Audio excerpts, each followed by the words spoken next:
Hello everyone, I hope all is well. Welcome back in for another video. In this video we're going to be reviewing the new Silk Tallow base from Chiseled Face in the Ghost Town Barber scent. Now I shaved with this soap twice.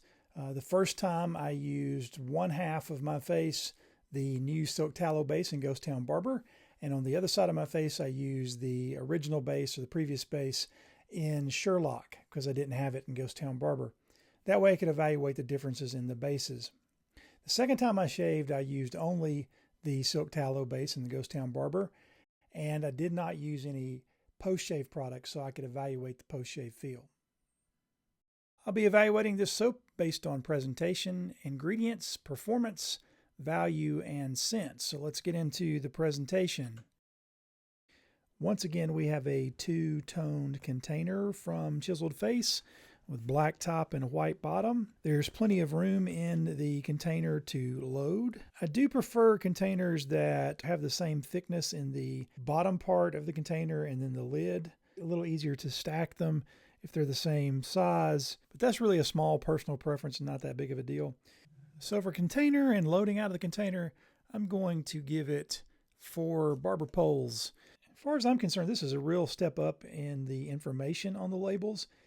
On this soap, you can see on the side here that you have directions on how to work a lather in terms of loading it and how to move the brush on your face. The address is on there, the name of the scent, and then you have the ingredients there on the side in very large letters where it's easy to see.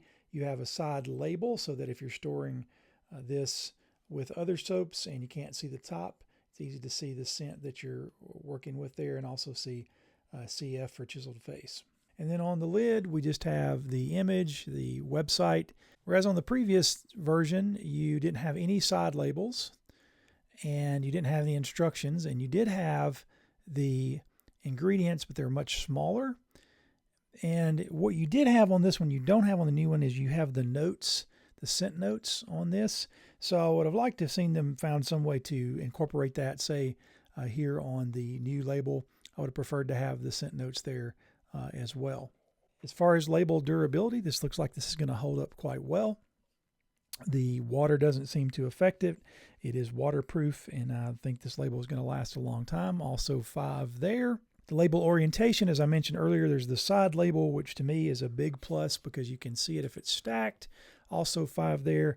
And I really do like this new artwork, although one of the things I liked about the previous Ghost Town Barber artwork is there was a cowboy hat involved with that, and I kind of like that in terms of establishing that it's Ghost Town Barber Western feel. This one just looks like a barber chair, and there's no real indication that it has anything to do with the Old West or ghost towns. But still, it looks great. I'm going to give it a 5. So out of that, we take 24 total out of 5 possible points and end up with a overall presentation score of 4.8. Now moving on to ingredients, I go into the EWG, the Environmental Working Group Skin Deep Database, look at the ingredients there.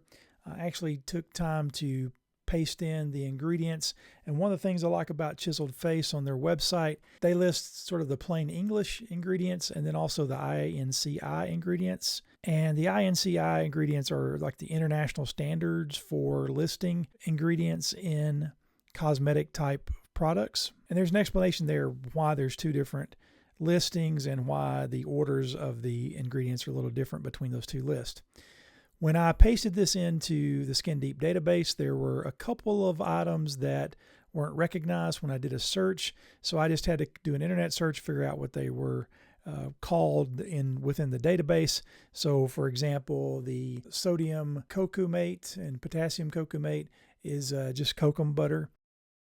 Anyway, when you evaluate this, there's only a few things that stand out as being above a 1. They give aloe vera juice a 3, but you can see that can be as low as a 1 depending on its usage, and I don't know enough to really evaluate whether it's a 1 or a 3 in this product. Same thing for the sodium lactate.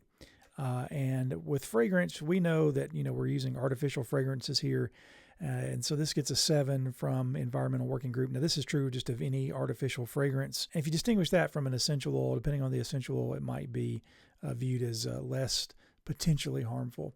But primarily when you're dealing with fragrance oil, you're primarily dealing with issues related to allergic reactions to those fragrances. But I should note that I didn't experience any reaction to this at all.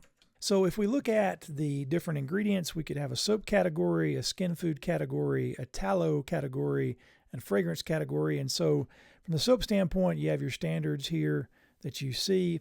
One unique product or one unique ingredient that stands out here to me is white kaolin clay. And then in the skin food area, we have quite a bit here. You have the silk hydrolysate, which is kind of the key ingredient here that's sort of the mark of this base and would be in its name, silk tallow. Then you've got lanolin, aloe vera, sodium lactate, cocoa butter, allantoin, sucrose, and slippery elm bark, all which could be classified as skin food. And this is also made with beef tallow, and as we mentioned before, there is fragrance.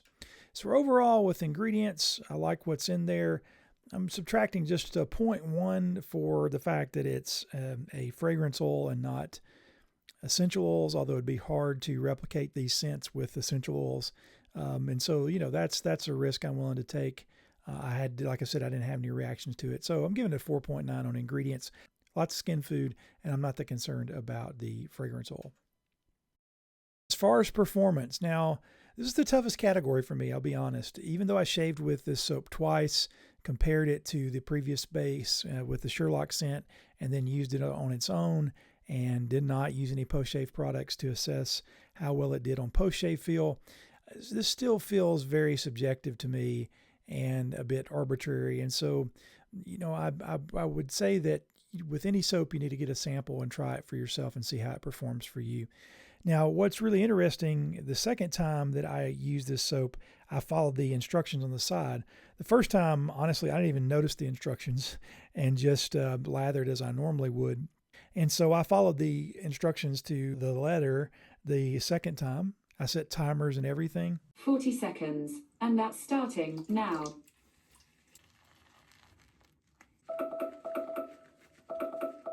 Hey, Google, stop.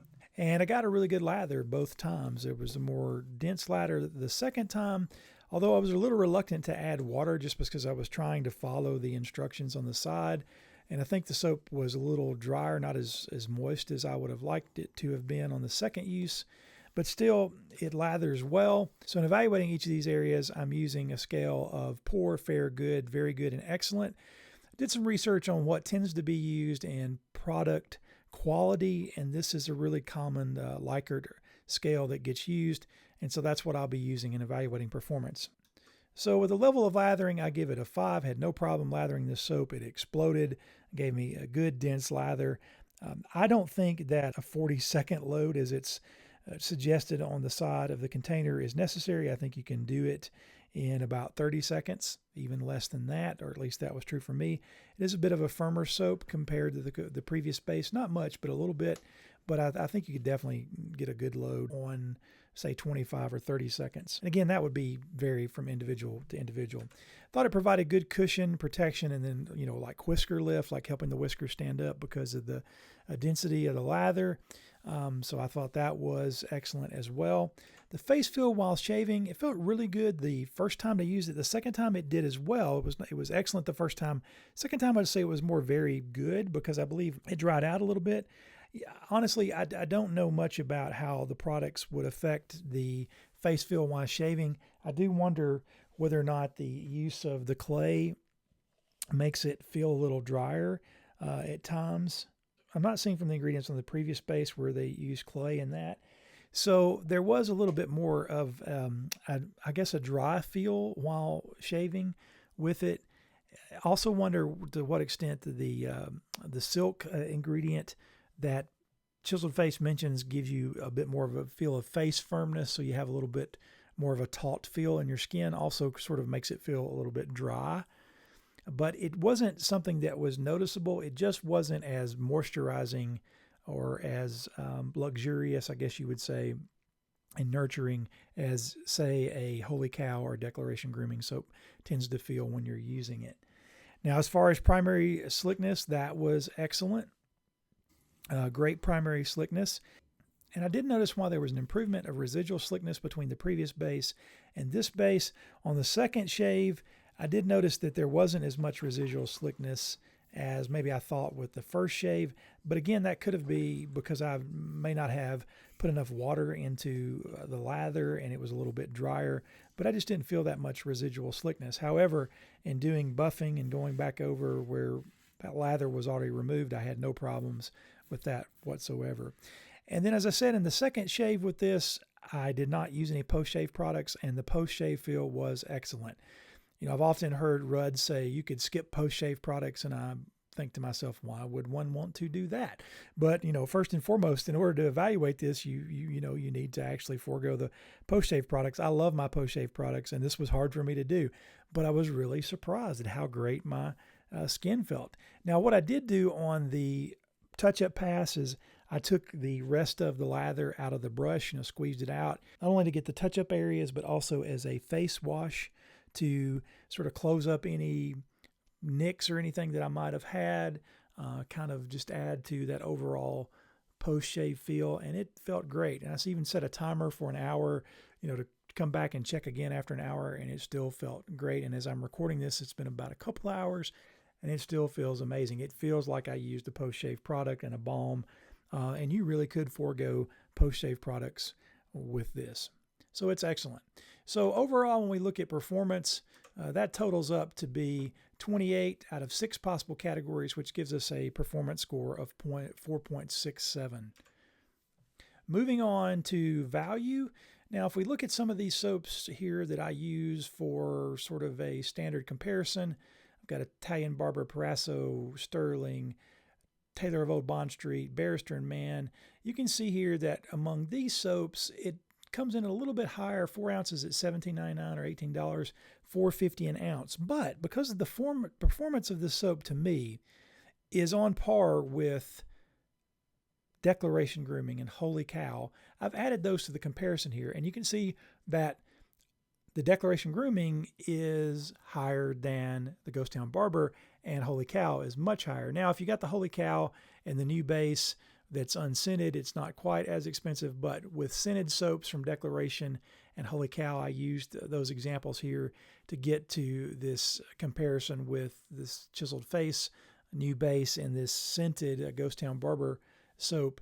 So coming in at $4.50 an ounce with the level of performance that you see from this soap, to me is really, really good. And so I chose to give this a 5 on value. So moving on to scent. Now, scent is highly subjective. I really like this scent. I want to read to you from the Chiseled Face website and the product description. This is a classic barbershop scent with a Western twist. Main notes being bergamot, basil leaf, white patchouli, oak moss, Texas cedar, leather, smoke, and gunpowder. Now, to me, the stars of this scent are the Texas cedar, the leather, the smoke, and the gunpowder. I would say that the smoke and gunpowder are a little more prevalent than the Texas cedar and the leather, although those are there as well. To me, this is a really unique scented soap. Now, many people compare the scent of this soap to Mike's Natural Soap's barbershop scent. While they do have similar DNAs, and I would add that the DNA is common with Maggard Razor's London Barbershop and Zingari Man's, what's the name of that one? I'll have to put it here on the screen. Those smell very similar to each other as well. But the Mike's Barbershop smells more like Maggard's London Barbershop and the Zingari Man soap than does the Ghost Town Barber from Chiseled Face. I find it to be completely unique. It reminds me a little bit of Phoenix Artisan Accoutrements, where you have the Tombstone, which is sort of a floral barbershop with some gunsmoke notes added in. And same thing with the Boomtown Bay Rum from PAA, where you have those Western notes thrown in, the gunsmoke smells, etc. So I really like this scent, but again, scent is highly subjective. I will say about the scent, it's medium strong off the puck and while lathering. The added notes that I mentioned there to me make it unique from any other barbershops that are out there. I think you could wear this any time of year. Because of those smoke notes and the patchouli and the leather, the woodiness of it, so you could wear this in the fall or the winter. But at the same time, I think it's great for the spring. Now, the heat of summer, maybe not so much. It is in a barbershop, so I think you could get away with it. But to me, this would perform best fall, winter, and spring. But overall, I give the scent 5 out of 5 barber poles. However, again, scent is highly subjective, but this is my review, so I'm going to throw that in here. And so if we take those scores of 4.8 for presentation, 4.9 for ingredients, 4.67 for performance, 5 for value, and 5 for scent, we come out to a total of 24.7 divided by the 5 categories, and we get a total score for the Ghost Town Barber from Chiseled Face and the new Silk Tallow base of 4.87. Now, I really enjoyed using this soap, and some of the take-home things I would say from this is this one's staying in the den. I'm going to keep this one. I'm not going to be selling it, and I'll replace it when it runs out. I will always keep this scent in my shave den. I like it that much and think it's that much of a unique barbershop. And I think it's a rather nostalgic idea to think of picturing yourself going into a barbershop in the Old West and getting a haircut and thinking about what that experience might be like and what it might smell like. I will also eventually get this base in the Midnight Stag scent. I have the previous base in Sherlock and Midnight Stag. I love Midnight Stag. Now, that's a very polarizing scent. I absolutely love it. You can check out their website to get a sense of what that smells like. Hopefully I'll get that base at some point, get the Midnight Stag in this base and do a review of it. But basically the base is going to perform the same. The scent's just going to be different. Also, I would say about this soap that, this to me, when I was using it, I noticed that the performance was head and shoulders above other soaps. One of the things that was unique to me about Holy Cow and Declaration is I was using them. I really didn't have a huge expectation about what they were going to be like when I used the samples, because I just bought a bunch of samples from Maggards when I first got into wet shaving. And as I was shaving, I was like, wow, this stuff's different. Like, this feels rich. It feels creamy. It feels luxurious. It feels like a high-end product that is sort of pampering you. And I noticed that with this base as well. I had that same experience of like, wow, this is a notch above the average performance that you would see from artisan soaps. So to me, this is top tier soap that go right along with Holy Cow and Declaration, particularly when you consider the price. So the price for the performance of this soap is amazing. And there's lots of skin food in this. I really like that taut feeling that the Silk Tallow gives you. I think that produces this good post-shave feel, and I really like that there's a lot of things in there to nurture your face. And again, this is a really unique scent that I'll always want to keep around.